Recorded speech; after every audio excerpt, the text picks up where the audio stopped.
Oi, pessoal. Eu conversei com a Cristiane Quartaroli, economista-chefe do Ouribank, que veio até aqui nos estúdios do Monitor do Mercado para a gente ter uma conversa muito bacana sobre a alta da especulação que o Brasil foi alvo por conta das incertezas políticas e também falamos da atuação do Banco Central para conter a alta do câmbio no fim do ano passado e o dólar, de qualquer forma, acabou descambando lá no fim do ano passado e agora já está cotado a 5,80 de novo. O resultado dessa conversa a gente vai colocar depois da vinheta e eu peço que você aproveite esse tempo para curtir o vídeo e já se inscrever no canal para não perder nenhuma atualização nossa aqui.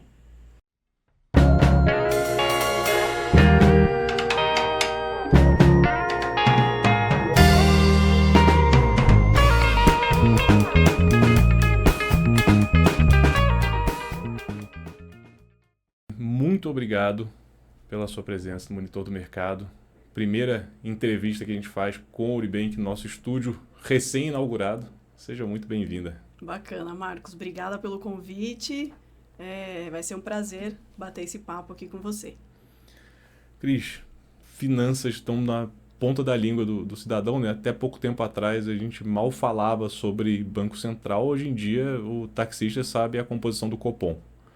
E isso é muito legal. Eu acho um evento importante que a gente está vivenciando, que é justamente da população conseguir se inteirar mais sobre o ambiente econômico e voltamos a discutir questões sérias, eu acho, numa visão mais ampla e não questões pontuais sobre a economia, sobre o preço do supermercado. É por que o preço do supermercado, é por que juros estão tão altos ou por que a inflação não está controlada. Na sua visão, o momento é propício para a gente aprofundar esse tipo de discussão ou a gente está chegando numa seara que é informação demais e é melhor frear um pouco? Eu acho que é propício, sim, Marcos. Informação demais nunca é demais, na verdade, né? Inclusive, o próprio Banco Central, eu acho que talvez seja até um pouco o mérito do Banco Central isso.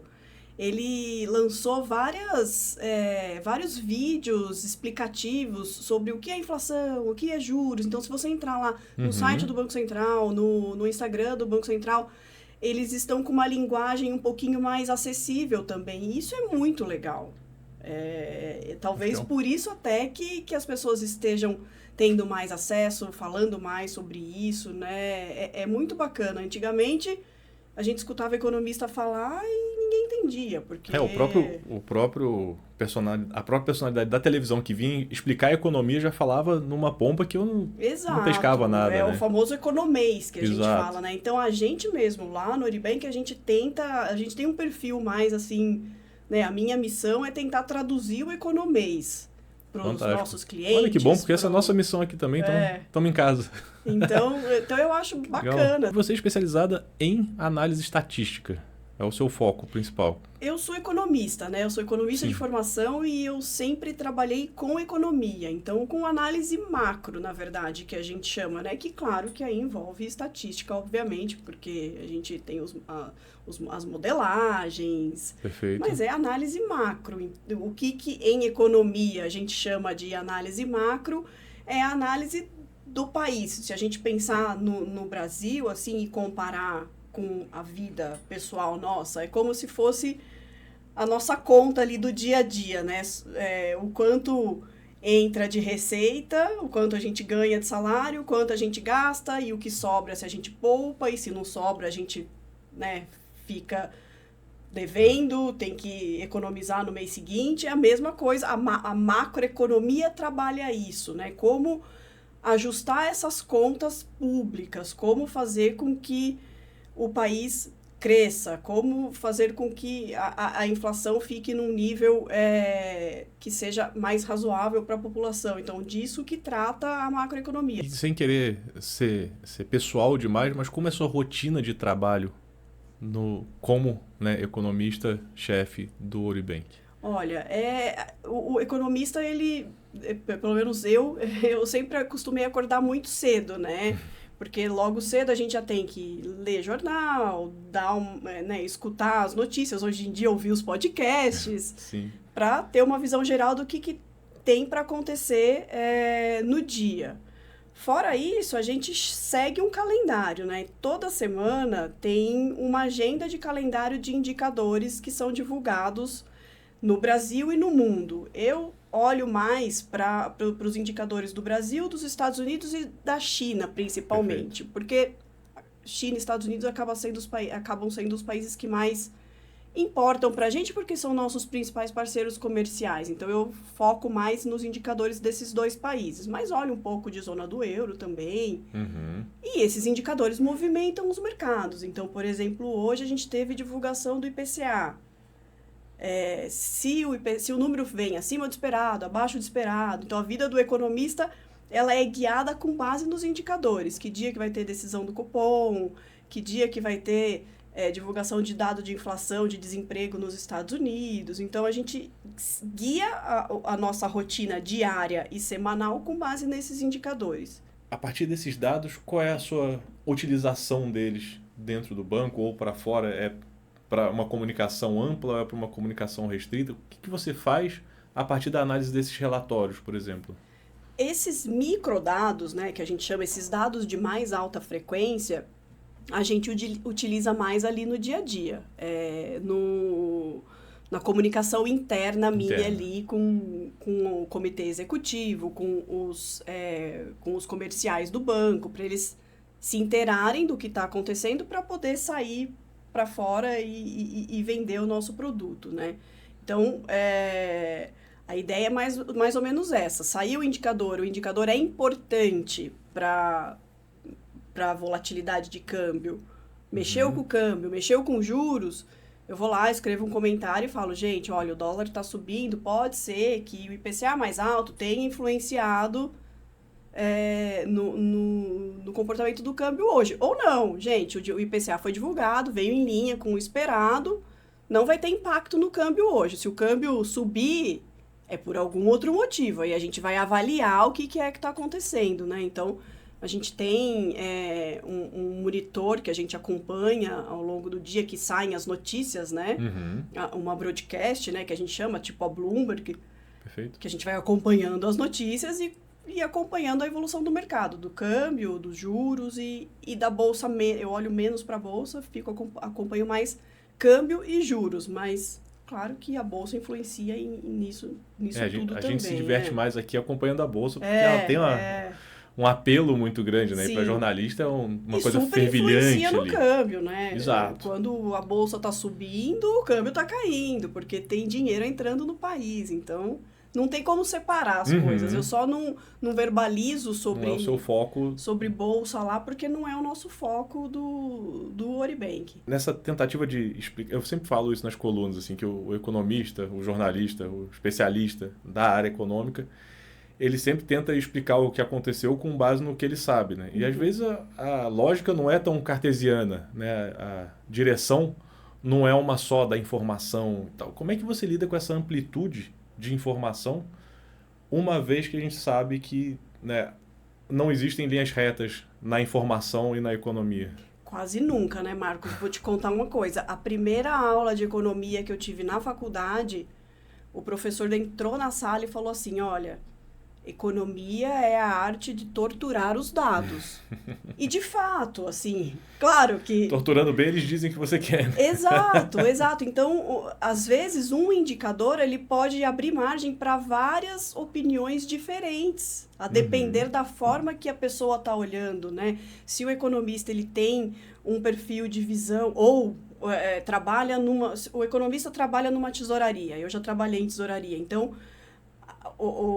a minha visão ali era curto prazo, então eu tinha que fechar a minha janelinha para o longo prazo, eu não tinha que pensar em longo prazo, tinha que pensar, o IPCA vai sair hoje, vai virar abaixo, acima, em linha, e é isso, vamos ganhar dinheiro com isso. Tem o economista que é mais estrategista, né, que hoje é um pouquinho mais minha função, assim, que pensa mais no médio e longo prazo. Poxa, como que esses indicadores que estão saindo agora vão se acomodar na economia daqui para frente, né? Como que vai ser a evolução da economia com base no que a gente tem agora? Bom, indo agora para a parte mais direta em relação ao câmbio. A gente viu no fim do ano passado uma enxurrada de leilão do Banco Central em relação aos dólares para tentar controlar o avanço, né, da cotação do dólar em relação ao real. Na sua visão, o que explica essa movimentação? Se foi um fluxo atípico ou se foi algo natural para o momento? E se a gente fez um bom negócio ou um mau negócio, visto que o dólar agora já está abaixo de 5,80 há alguns dias. O câmbio chegou a 6,20, né, em dezembro do ano passado. Na minha visão, foi um pouco exagerado, foi um comportamento talvez muito mais especulativo. Claro que tinha os motivos para esse tanto de aversão ao risco, né? Tinha a questão do Trump já tinha sido eleito, como que vai ser o governo dele, ele estava anunciando muitas medidas tarifárias, já com as tarifas muito mais altas, que não se confirmou agora. Teve a questão do imposto de renda aqui no Brasil, né, a isenção do imposto de renda para uma determinada faixa etária no dia do anúncio do pacote. Então, isso...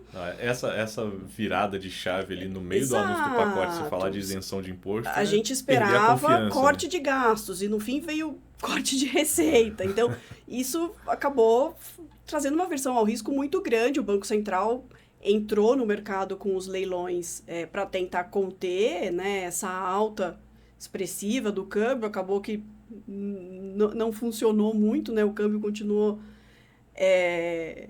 subindo e ainda tem um fator técnico de final de ano, que são as remessas, né? Todo final de ano as empresas fazem remessas, as empresas que têm filiais fora do país, né, fazem remessas para fora para pagar lucros e dividendos. E isso acaba... dólar saindo do país. Então, isso também, né, menos dólar aqui, a cotação sobe. Então, a gente teve alguns fatores que contribuíram para a alta do dólar. Então, no caso das remessas, seria um fluxo normal? Normal. É sazonal, que a gente fala, mas né? Quando você fala de um movimento mais especulativo, você entra na ideia de que houve um ataque especulativo, como se colocou na política, ou não? Foi uma alta de especulação por conta das incertezas? Uma alta de especulação por conta de incerteza. Na verdade, assim, é investidor se protegendo, ou seja, se protegendo, montando posição montando posição em ativos mais seguros, vamos assim dizer, né?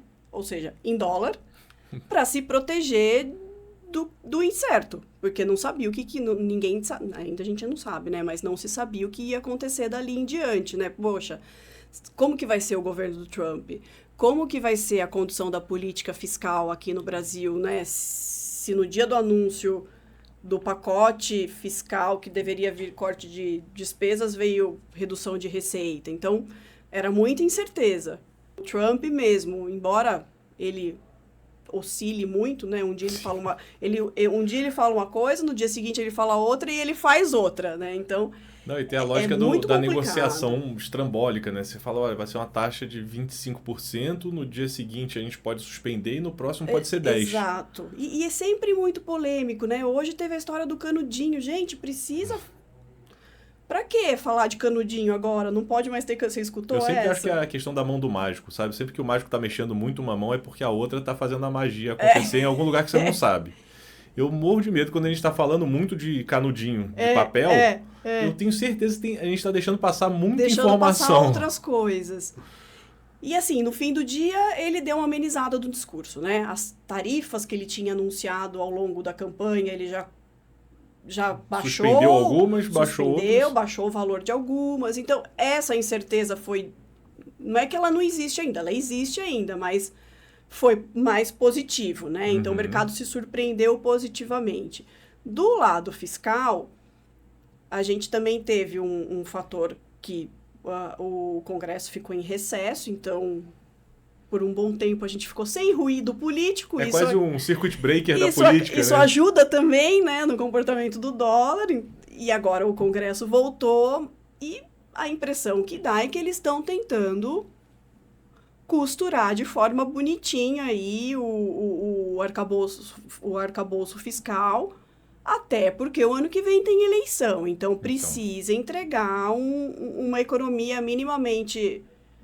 saudável esse ano, um país saudável esse ano, para tentar uma reeleição ano que vem, né? Pensando na lógica do governo. E isso também ajudou no câmbio. Outra questão que ajudou no câmbio é os juros, né?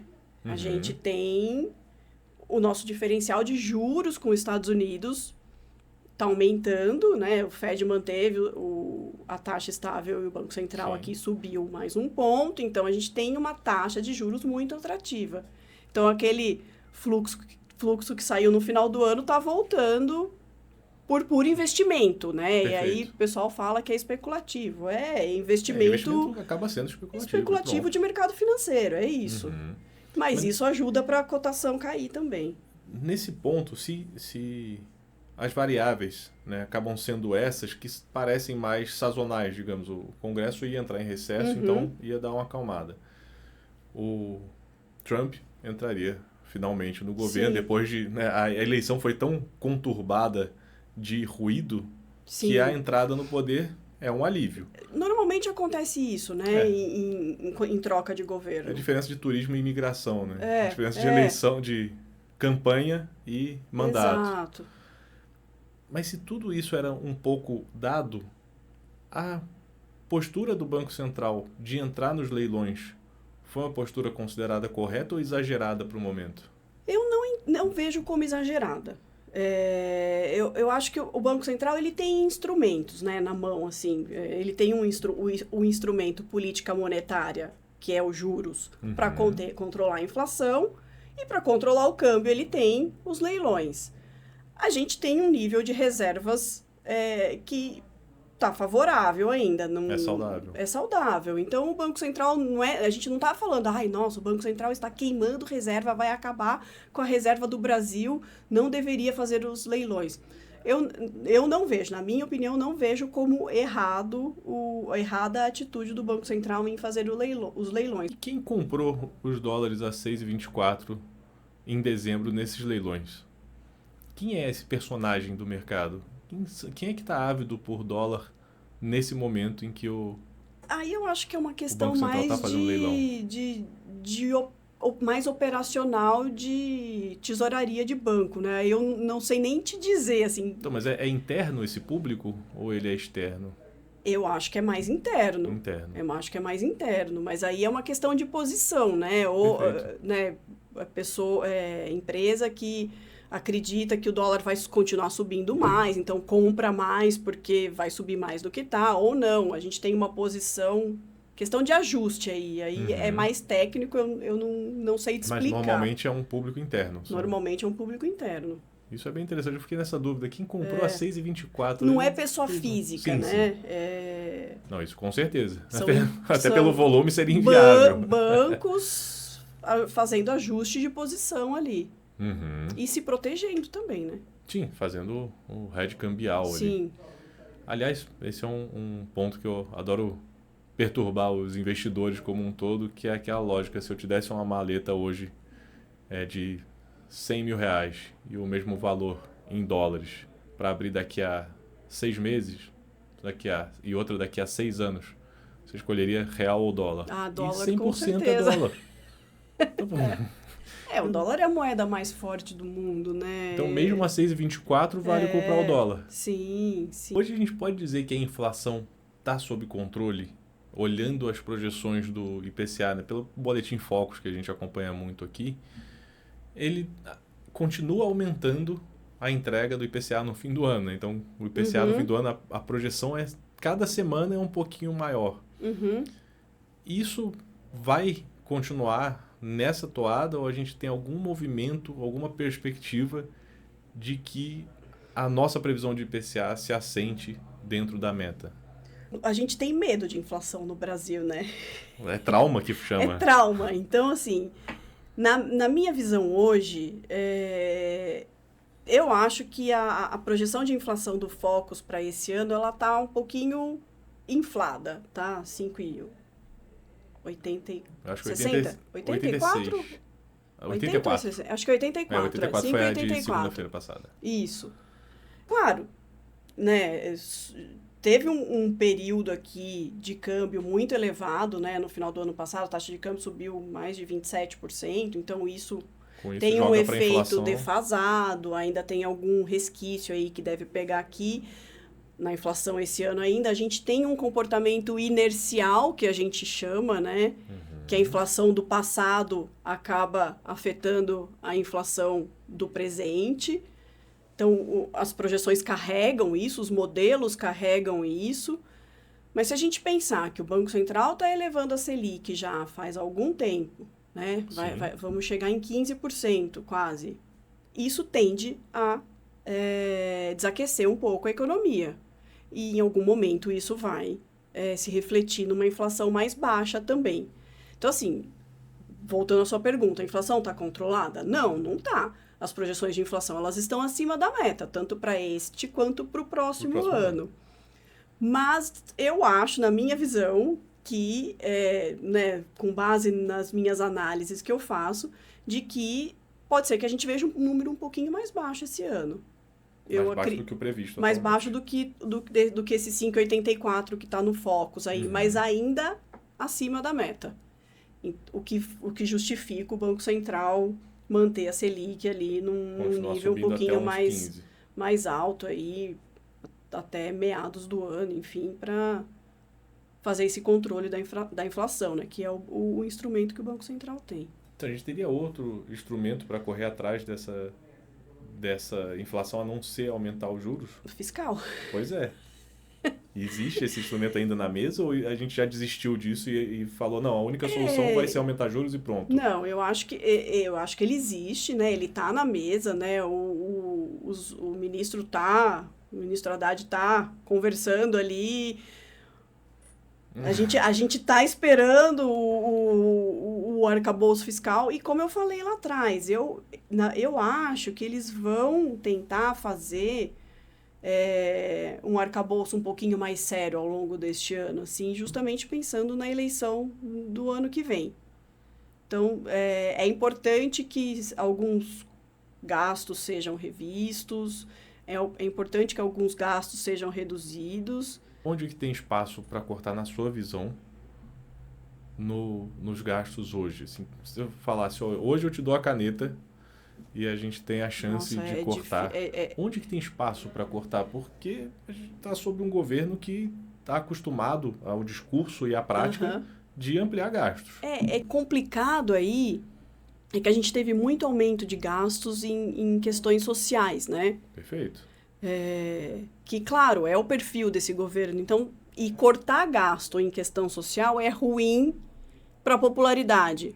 Mas, no fim do dia, é onde consegue se fazer algum ajuste, porque os outros gastos, eles são gastos obrigatórios, né? Então, previdência, é mais difícil de você conseguir reduzir. E a cada 2 anos a gente passa por uma reforma da Previdência. Depende de aprovação, e a gente sabe como é que funcionam as coisas no Congresso. Não é tudo, por exemplo, a reforma tributária que foi aprovada já faz 2 anos. Mais?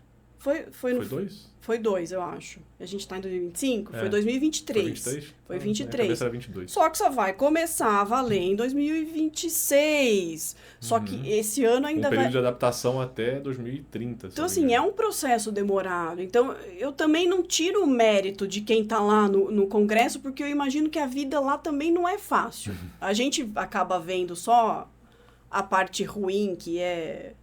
É mais fácil criticar do que fazer. Exato, que é colocada na mídia, mas quem tá lá e quem quer fazer, tem gente lá que quer fazer, né? Eu sou otimista, então eu acredito que tem gente lá que quer fazer, que quer um país melhor. Mas para você conseguir aprovar as emendas, as propostas, não é tão simples, né? Depende de uma maioria e o caminho é longo. A palavra feia, estagflação, vai entrar no nosso vocabulário esse ano ou não? Eu acho que não. Quer dizer, vai, né? Vai ter gente que vai falar, mas acho que não... A palavra vai vir, mas a realidade... Não teremos esse... acho que não vamos entrar em estagflação. Quais os indicadores da China para os quais devemos estar olhando na busca por sinalização do Brasil? Eu acho que principalmente crescimento. Tem uma dúvida grande aí com o crescimento chinês, né? Muitos analistas projetando um crescimento menor para esse ano. Menor, mas assim, ainda... Ainda chinês. Eu falo, gente, mas vai crescer 4,5%. Sim. É que se você compara Perto com o histórico da Perfeito. China, que crescia 8%, 9%, 4,5% para a China é pouco, mas ainda assim é um crescimento, né? Então, se esse crescimento começar a ser revisado muito para baixo, tende a ser ruim, né? A China é um bom parceiro comercial nosso, tá ali junto com os Estados Unidos. Então, se a China cresce menos, compra menos, isso se reflete de forma negativa na nossa corrente de comércio aí. Soja, carne e tudo mais. Exato. Corrente de comércio da China, que caiu muito, né? Ao longo dos últimos 2, 3 anos, teve uma desaceleração muito grande da corrente de comércio é a soma. Quando a gente fala em balança comercial, Perfeito, balança a soma de comercial vendas e é um menos o outro, exportação né? e importação. Isso, a corrente é a soma. Eu gosto muito de olhar a corrente de comércio porque mostra a movimentação total ali O aquecimento ou não. no Que país. interessante. Muito, muito E boa. desacelerou muito nos últimos 2 anos por conta das medidas restritivas da China. A China manteve as restrições mesmo depois do Covid, né? Então, Sim. isso foi muito ruim para o país como um todo. E a gente já vê uma recuperação disso. Então, se você olhar a corrente de comércio em 12 meses, ela já não está mais caindo, já está subindo. Então, isso é uma sinalização positiva, mas tem que acompanhar esses indicadores para ver se isso vai continuar, né? Cris, obrigado. Obrigado pela participação, obrigado pelo tempo, obrigado pelas respostas, todas super completas. E, o que precisar, estamos aqui. Imagina, eu que agradeço aí o convite e fico à disposição para uma próxima.